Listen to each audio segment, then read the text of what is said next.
இதனால் விளைந்த நன்மை என்ன? உமர் ரலியல்லாஹு தஆலா அன்ஹு அவர்களால் கூட அந்த காலத்தில் அதை புரிந்து கொள்ள முடியவில்லை. அபூபக்கர் இடத்தில் சென்று கேட்டார்கள், அபூபக்கர் உண்மையிலே இது அல்லாஹ்வுடைய தூதர் தானா என்று. கேட்ட வரலாறுகளை நீங்கள் படித்து பாருங்கள் இல்லையா அருமை சகோதரர்களே. ஆனால் அல்லாஹ் என்ன சொல்லுகின்றான்? இன்னா ஃபதஹ்னா லக ஃபத்ஹம் முபீனா, ஒரு பகிரங்க வெற்றியை உங்களுக்கு நான் தந்தோம் என்று அல்லாஹ் சொல்லுகின்றான். பார்க்கவில்லையா? அதற்கு பின்புதான் பெருமானார் ஸல்லல்லாஹு அலைஹி வஸல்லம் எல்லா அரசர்களுக்கும் கடிதம் எழுதினார்கள். ஏனென்றால் பெருமானார் மக்காவிலிருந்து மதீனாவுக்கு வந்து 6 வருட காலங்களாக மக்கத்து மக்களை சமாளிப்பதிலே அவருடைய காலகட்டம் சென்று விட்டது. இஸ்லாத்தை அவரால் பரப்ப முடியவில்லை. 10 வருட காலம் யுத்தம் செய்யக்கூடாது என்ற அந்த உடன்படிக்கை வந்த பொழுது பெருமானாருக்கு நிம்மதி. எல்லா அரசர்களுக்கும் கடிதம் எழுத துவங்கினார்கள். எல்லா அரசர்களுக்கும் மட்டுமல்ல, பகிரங்கமாக இஸ்லாத்தை தாவா செய்தார்கள். மக்கள் கூட்டம் கூட்டமாக வந்தார்கள். அதுவரை நுழையாத அளவுக்கு மக்கள் கூட்டம் கூட்டமாக வந்தார்கள். பாருங்கள் நன்மையை. பெருமானாருடைய அந்த முன்னுரிமை எதற்கு ரசூலுல்லாஹி ஸல்லல்லாஹு அலைஹி வஸல்லம் கொடுத்திருக்கின்றார்கள். நமக்கு இந்த பாடம் தேவை, நமக்கு இந்த பார்வை தேவை. கண்ணியத்திற்குரியவர்களே, எடுத்தேன் கவிழ்த்தேன் என்று சொல்லுகின்ற பொழுது உண்மையில் வெற்றி பெற முடியாது. வேண்டுமென்றால் நாம் நினைத்துக் கொள்ளலாம் நான் உண்மையை சொல்லி இருக்குகின்றேன் என்று, ஆனால் அதில் எதிர்கால நன்மை இருக்காது. கண்ணியத்திற்குரிய எனதர்மை சகோதரர்களே, நான் இன்னொன்றையும் சொல்லிக் கொள்ளுகின்றேன். இரண்டாவதாக, ஒரு சிறிய நன்மையை செய்தால் ஒரு மாபெரும் தீமை வருகின்றது என்று வைத்துக் கொள்ளுங்கள். ஒரு சிறிய நன்மை செய்கிறோம், ஆனால் அந்த நன்மையை செய்கின்ற பொழுது ஒரு பெரும் தீமை வருகின்றது என்று சொன்னால் என்ன செய்வது? இஸ்லாம் சொல்லுகிறது, அந்த சிறிய நன்மை செய்யாமல் விட்டு விடுங்கள். ஏனென்றால் சிறிய நன்மையை செய்கின்ற பொழுது பெரும் ஒரு தீமை ஏற்பட போகின்றது. உதாரணமாக நபிகள் நாயகம் ஸல்லல்லாஹு அலைஹி வஸல்லம் ஃபத்ஹ் மக்கா, மக்காவுடைய வெற்றிக்கு பின்னால் ஆயிஷா ரலியல்லாஹு தஆலா அன்ஹா அவர்கள் அழைத்து சொல்லுகின்றார்கள், ஆயிஷா, உனது மக்கள் மட்டும் புதிதாக இஸ்லாத்தை ஏற்றிருக்காவிட்டால் இந்த கஅபாவை உடைத்து இதற்கு 2 வாசல்கள் அமைக்க வேண்டும் என்று நான் விரும்பி இருந்தேன்.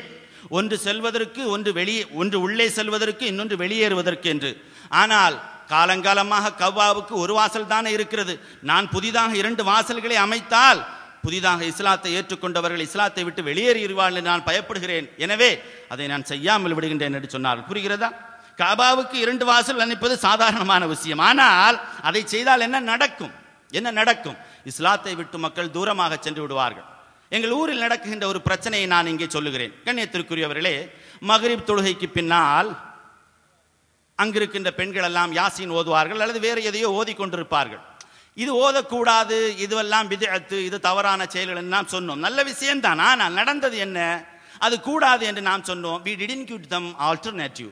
அதற்கு மாற்றாக நாம் எதையும் கொடுக்கவில்லை. அதனுடைய பலன் என்ன? இன்று நம்முடைய பெண்கள் குத்து விளக்கு, குல விளக்கு என்று குந்திக் கொண்டிருக்கின்றார்கள் இல்லையா? ஏன் நாம் ஒரு பதிலை கொடுக்கவில்லை? ஒரு சிறிய நன்மையை செய்தோம், அதன் மூலம் நமக்கு ஏற்பட்ட விளைவு என்னவென்று சொன்னால் ஒரு பாதகத்தில் அது நம்மை கொண்டு விட்டு வைத்திருக்கின்றது. அடுத்ததாக ஃபத்வா, மார்க்க தீர்ப்பு என்று சொல்லுகின்றோமே, மார்க்க தீர்ப்பில் லெகுவை கொடுப்பதா அல்லது கடினத்தை கொடுப்பதா? நிச்சயமாக உங்களுக்கு தெரியும், லெகுவைத்தான் கொடுக்க வேண்டும் இல்லையா? அடுத்ததாக இஸ்லாத்தின் பக்கம் அழைக்கின்றோம் என்று வைத்துக் கொள்ளுங்கள். தாவா, இந்த தாவாவில் பிறருக்கு முதலிலேயே ஆசை ஊட்டுவதா அல்லது வெறுப்பை ஏற்படுத்துவதா? கண்ணியத்திற்குரியவர்களே, உங்களுக்கு அதிலும் தெரியும், முதலில் இஸ்லாத்தின் பக்கம் யாரையும் அழைக்கின்றீர்கள் என்று சொன்னால் ஆசை ஊட்ட வேண்டும், வெறுப்பூட்டக்கூடாது. ஃபத்வாவில் லகுவைத்தான் சொல்ல வேண்டும், கடினத்தை சொல்லக்கூடாது. அபூ மூஸா ஷரீம், முஆத் இப்னு ஜபலும் யமன் தேசத்துக்கு ரசூலுல்லாஹி ஸல்லல்லாஹு அலைஹி வஸல்லம் அனுப்புகின்ற பொழுது பெருமானார் குறிப்பிட்டு காட்டிய உபதேசம், பஷ்ஷிரா வலா துனஃபிரா வயஸ்ஸிரா வலா துஅஸ்ஸிரா, சுப செய்தி சொல்லுங்கள், இந்த தீனை குறித்து வெறுப்படைய வைத்து விடாதீர்கள். ரசூலுல்லாஹ் சொன்னார்கள், இந்த மார்க்கத்தை குறித்து சுப செய்தி சொல்லுங்கள், வெறுப்படைய வைத்து விடாதீர்கள், லெகுவாக்கி கொடுங்கள், கடினமாக்கி விடாதீர்கள் என்று ரசூலுல்லாஹி ஸல்லல்லாஹு அலைஹி வஸல்லம் சொன்னார்கள். ஒரு உதாரணத்தின் மூலமாக நான் உங்களுக்கு சொல்லுகிறேன். இஸ்லாத்தின் பக்கம் அழைக்கின்ற பொழுது லெகுவைத்தான் முதலில் சொல்ல வேண்டும். ஒரு சிரிப்புக்குரிய ஒரு உதாரணம் என்னவென்று சொன்னால், எங்கிருந்தோ எப்படியோ இஸ்லாத்தை படித்த ஒரு இளைஞன் ஒரு முஸ்லிம் சாதாரண மனிதனிடத்தில் வந்து கேட்கின்றான், பாய் இஸ்லாத்தில் வரணும்னு நினைக்கிறேன், என்ன பண்ணணும் முதல்ல அப்படின்னு. அவர் சொன்னார், சுன்னத் பண்ணணுங்க அப்படின்னு. அவனுக்கு சுன்னத்துனா என்னன்னு தெரியாது. சுன்னத்துனா என்ன பாய் அப்படின்னு கேட்குறான். சுன்னத்துனா தெரியும், என்ன சொல்லியிருப்பார் என்று. அவன் சொன்னான், அடப்பாவிகளா, வந்த உடனே அதையா முதல்ல செய்றீங்க என்று அவன் அங்கிருந்து சென்று விட்டு. இது நடந்தது, நான் கேலிக்காக சொல்லவில்லை. கனவில் கூட அவன் இஸ்லாத்தில் வருவதை நினைத்து பார்க்க மாட்டான் இல்லையா? எனவே இந்த தாவாவின் பக்கம் நாம் என்ன சொல்ல வருகின்றோம்? இன்னும் சில ரீதி இருக்கின்றது. என்னவென்று சொன்னால், முஸ்லிம் அல்லாதவரிடத்தில் இஸ்லாத்தை எடுத்து சொல்லுகின்ற பொழுது எல்லா காஃபிர்களும் நரகத்துக்கு தான் செல்வார்கள், முஸ்லிம்களாகிய நாங்கள் சொர்க்கத்திற்கு செல்வோம். அவன் என்ன, அவனுடைய பதில் என்னவாக இருக்கும் என்று சொன்னால், அப்படியாப்பா நீங்க போங்க உங்க சொர்க்கத்துக்கு, நாங்கள் எங்க நரகத்தில் இருக்கிறோம். இதைத்தான் சொல்வார்கள், வெறுப்பூட்டக்கூடாது, லகுவாக்கி கொடுங்கள் என்று ரசூலுல்லாஹி ஸல்லல்லாஹு அலைஹி வஸல்லம் யமன் தேசத்துக்கு செல்லுகின்ற பொழுது அதனால் தான் குறிப்பிட்டு காட்டினார்கள். அருமை சகோதரர்களே, அதே போன்று அடுத்ததாக நிரந்தர அமலா அல்லது ஒரு முறையோ 2 முறையோ வந்து செல்லுகின்ற அமலா? நிரந்தர அமலை நாம் முன்னுரிமை கொடுக்க வேண்டுமா அல்லது ஒரு முறையோ 2 முறையோ வந்து செல்லுகின்ற அமலுக்கு நாம் முன்னுரிமை கொடுக்க வேண்டுமா என்று சொன்னால், உங்களுக்கு தெரியும் ரசூலுல்லாஹ் சொல்லி இருக்கின்றார்கள், அஹப்புல் அமல் இலல்லாஹி அதுவமுஹா வ இன் கல்ல, குறைவாக இருந்தாலும் நிரந்தரமாக செய்கின்ற அமல்களுக்கு தானே முன்னுரிமை கொடுக்க வேண்டும் இல்லையா? ஜதுப் என்று சொல்வார்கள். ஜதுப் கேள்விப்பட்டிருக்கீங்களா? ஜதுப் என்ற ஆவேசம். திடீரென்று இஸ்லாத்தின் பற்று வருகின்ற ஒரு இளைஞன் என்ன செய்வான் தெரியுமா? முன் சுன்னத்து, பின் சுன்னத்து, லுஹா தொழுகை, வித்ர் தொழுகை, தஹஜ்ஜத் தொழுகை, கியாமுல் லைல் எல்லாத்திலும் ஈடுபடுவான். பள்ளியே கதியண்டு இருப்பான். 1-2 மாதம் ஆனதுக்கு பின்னால் ஆளையே காணாது, ஃபர்து தொழுகையை மறந்துடுவான். அருமை சகோதரர்களே, எனவே நிரந்தரமாக செய்கின்ற அமலா அல்லது எப்பொழுதாவது வந்து செல்லுகின்ற இந்த அமலா என்று சொன்னால், நிரந்தரமாக குறைவாக இருந்தாலும் நிரந்தரமாக செய்கின்ற அமலுக்குத்தான் நீங்கள் முக்கியத்துவம் கொடுக்க வேண்டும் கண்ணியத்திற்குரியவர்களே. அடுத்ததாக மிக முக்கியமாக உள்ளம் சார்ந்த அமலா அல்லது உறுப்பு சார்ந்த அமலா, இதை நாம் விளக்க வேண்டும். உள்ளம் சார்ந்த அமலா என்று சொன்னால் எதற்கு முக்கியத்துவம் கொடுப்பது? ஒரே நேரத்தில் உள்ளத்துடைய அமலுக்கு நாம் முக்கியத்துவம் கொடுப்பதா, உறுப்புகளுடைய அமலுக்கு நாம் முக்கியத்துவம் கொடுப்பது? உதாரணமாக குடிகாரனை பார்த்தால் நாம் குடிகாரன் என்று சொல்லுகிறோம் இல்லையா? ஆனால் பொறாமைக்காரனுடைய தொழில் கைபோட்டு நடப்போம், தெரியும் நமக்கு இவன் பொறாமைக்காரன் என்று. பொறாமை என்பது உள்ளம் சார்ந்த அமல், ஆனால் குடி என்பது உறுப்பு சார்ந்த அமல். அருமை சகோதரர்களே, எதற்கு முக்கியத்துவம் கொடுக்க வேண்டும் என்றால் உள்ளம் சார்ந்த அமல். இந்த உள்ளம் சார்ந்த அமல் மிகச் சரியாக புரிந்து கொள்ளப்பட்டாலே எத்தனையோ பிரச்சனைகள் தீர்ந்துவிடும். உதாரணமாக வெளியூருக்கு செல்லுகின்ற மனிதர்கள் வெளியூரில் சாப்பிட வேண்டிய நேரம் ஏற்படுகின்ற பொழுது கறி இறைச்சி என்று சொல்லுகிறோமே, இந்த இறைச்சியை தின்னுகின்ற பொழுது சாப்பிட முற்படுகின்ற பொழுது ஹலாலா ஹராமா பன்றி இறைச்சியா எப்படி அறுத்திருப்பார்கள் என்றெல்லாம் பார்ப்பார்கள். அல்ஹம்துலில்லாஹ், பார்க்க வேண்டிய விஷயம்தான். ஆனால் அருமை சகோதரர்களே, அல்லாஹு தாலா சொல்லுகின்றானே, ஒவ்வொரு நாளும் ஹராம் ஹலாலை பிற இறைச்சியில் தேடுகின்ற இந்த மனிதர்கள் தன்னுடைய இறந்து போன சகோதரருடைய செத்தவனுடைய இறைச்சி 1000 தடவை தின்னுவார்கள்.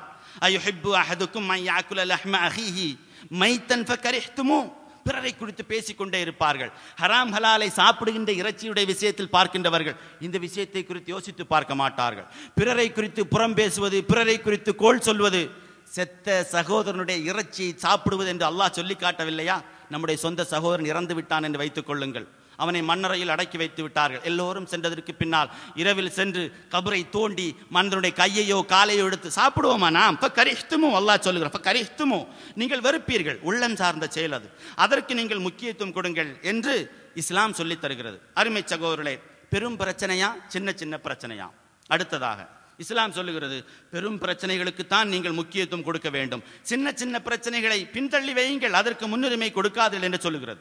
இப்னு உமர் ரலியல்லாஹு தஆலா அன்ஹு அவர்கள் ஒரு நாள் மக்காவில் இருந்த பொழுது ஒரு மனிதர் வந்து கேட்கின்றார் இப்னு உமரிடத்தில், அருமை சஹாபி அவர்களே, தோழர் அவர்களே, இஹ்ராம் ஆடை தெரியும் இல்லையா? ஹஜ்ஜுடைய காலகட்டத்தில் நாம் அணிவது இஹ்ராம் ஆடையில் கொசுவுடைய ரத்தம் பட்டுவிட்டால் என்ன தீர்ப்பு சொல்லுங்கள் என்று இமாம் அந்த இப்னு உமர் அவர்கள் அந்த மனிதரிடத்தில் கேட்டார்கள், எந்த ஊர் உனக்கு என்று. நான் ஈராக்கை சார்ந்தவன் என்று சொன்னார்கள். பக்கத்தில் இருந்த அந்த மனிதர்களை பார்த்து இப்னு உமர் அவர்கள் அந்த மனிதனுக்கு பதில் சொல்லாமல் சொன்னார்கள், அஹ்லுல் இராக் யஸ்அலூன அனித் தமில் பஊல் வகத் சஃபகு தம இப்னு பின்த் ரசூலில்லாஹ், ஈராக் வாசிகள் கொசுவினுடைய ரத்தத்தை குறித்து கேட்கின்றார்கள், ரசூலுல்லாஹ்வுடைய பேர குழந்தை ரத்தத்தில் ஓட விட்டிருக்கின்றார்கள், அதை குறித்து கவலை இல்லை. இஹ்ராமுடைய ட்ரெஸ்ஸில் கொசு ரத்தம் பட்டு விட்டதா என்று அவர்கள் கேட்கின்றார், அதற்கு என்ன தீர்ப்பு என்று, கூடுமா கூடாதா என்று. எதற்கு முக்கியத்துவம் கொடுக்க வேண்டும் கண்ணியத்திற்குரிய எனதருமை சகோதரர்களே? மிக முக்கியமான மிக பெரும் பிரச்சனைகளுக்கு முக்கியத்துவம் கொடுக்க வேண்டும். ஏன் நாம் இதை சொல்லுகின்றோம் என்று சொன்னால், கண்ணியத்திற்குரிய சகோதரர்களே சகோதரிகளே, பெரும் பெரும் பிரச்சனைகளில் ஈடுபடுகின்ற பொழுது மட்டும்தான், அதற்கு நாம் முக்கியத்துவம் கொடுக்கின்ற பொழுது மட்டும்தான் சமூகம் அந்த ஒற்றுமையின் பக்கம் அந்த பெரும் பிரச்சனைகள் ஒன்றிணைக்கும். சாதாரண சின்ன சின்ன விஷயங்களுக்கு நாம் முன்னுரிமை கொடுக்கின்ற பொழுது நிச்சயமாக அது சமூகத்தை பிளக்கத்தான் செய்யும் கண்ணியத்திற்குரிய எனதருமை சகோதரர்களே. எனவே பெரும் பிரச்சனைகள் என்ன, அதை நாம் தெரிந்து கொள்ள வேண்டாமா? இந்த பெரும் பிரச்சனைகளுக்கு நாம் செல்வதற்கு முன்னால் இந்த உலகம் எதற்கு முன்னுரிமை கொடுக்கின்றது என்பதை நாம் பார்க்க வேண்டாமா? அதற்கு பின்பு நாம் கொடுக்க வேண்டிய முக்கிய பிரச்சனைகளை குறித்து பார்க்கலாம். உலகத்தை நீங்கள் நினைத்து பாருங்கள். இன்றைய உலகத்தை 20ஆம் நூற்றாண்டு குளோபல் வில்லேஜ் என்று சொல்லுகிறோமே, கிறிஸ்தவ மதம் எப்படி வருகின்றது? கிறிஸ்தவ மதத்தில் இருக்கின்ற கத்தோலிக்கமும் பெந்தோக்கஸ்தையும் ஒன்றாக மாறிவிட்டார்கள். தங்களிடம் இருக்கின்ற கருத்து வேறுபாடுகளை மறந்து விட்டார்கள். அது மட்டுமல்ல, யூத மதமும் கிறிஸ்தவ மதமும் தங்களிடம் இருக்கின்ற வேற்றுமையை வெறுப்பை மறந்து ஒன்றாக மாறிவிட்டார்கள். எந்த அளவுக்கு ஒன்றாக மாறிவிட்டார்கள் என்று சொன்னால், வாட்டிக்கான் ஃபத்வா கொடுக்கின்றது, தீர்ப்பு கொடுக்கின்றது,